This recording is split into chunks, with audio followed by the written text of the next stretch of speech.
नमस्कार, मैं हूं प्रिया राज और आप देख रहे हैं स्वराज पोस्ट। दरअसल अब सवाल है, क्या सुशासन का दावा सिर्फ कागजों तक ही सीमित है?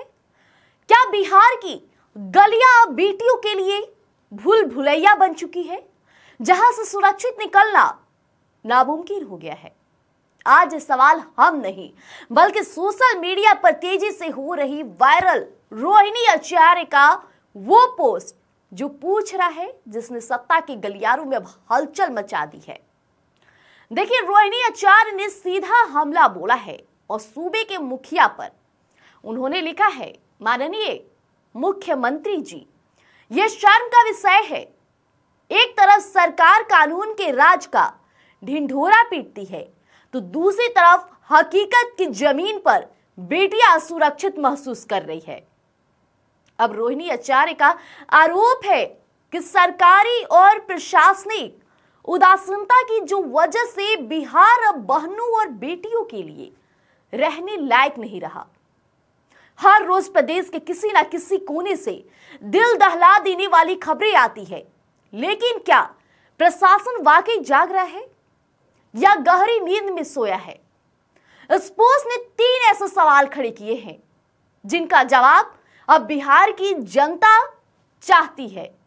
क्या अपराधियों के मन से कानून का खौफ पूरी तरह से खत्म हो चुका है? मुख्यमंत्री के तमाम निर्देशों के बावजूद हिंसा और यौन अपराध की घटनाएं थम क्यों नहीं रही है?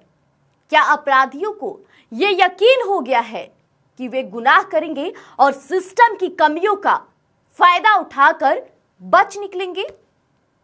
देखिए, यह सिर्फ एक राजनीतिक बयान नहीं है, बल्कि उन हजारों चीखों की गूंज है जो इंसाफ के इंतजार में दम तोड़ देती है।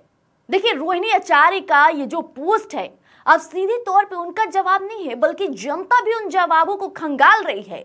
और जो नीतीश कुमार बार बार कहते हैं कि हम एक्टिव है, महिलाओं की, बेटियों को सशक्त करने की बात करें, कहां गया वो सशक्तिकरण की बात? कहां गई बिहार की बेटियां सुरक्षित रहने का नतीजा? और सम्राट चौधरी के पास गृह विभाग है। सम्राट चौधरी भी कहते थे कि जो अपराध करेगा उसे बख्शा नहीं जाएगा।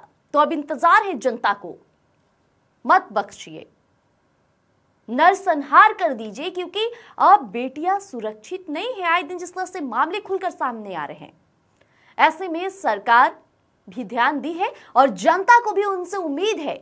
देखिए, अब देखना होगा कि नीतीश कुमार कब इतने एक्टिव होते हैं कि इन अपराधियों को दंड देकर विपक्ष की बोलती बंद करा देते हैं और जनता के सवालों का जवाब देते हैं। तो बने रहिएगा हमारे साथ, स्वराज पोस्ट पर लेकर आएंगे यूं ही राजनीतिक तमाम अपडेट। धन्यवाद।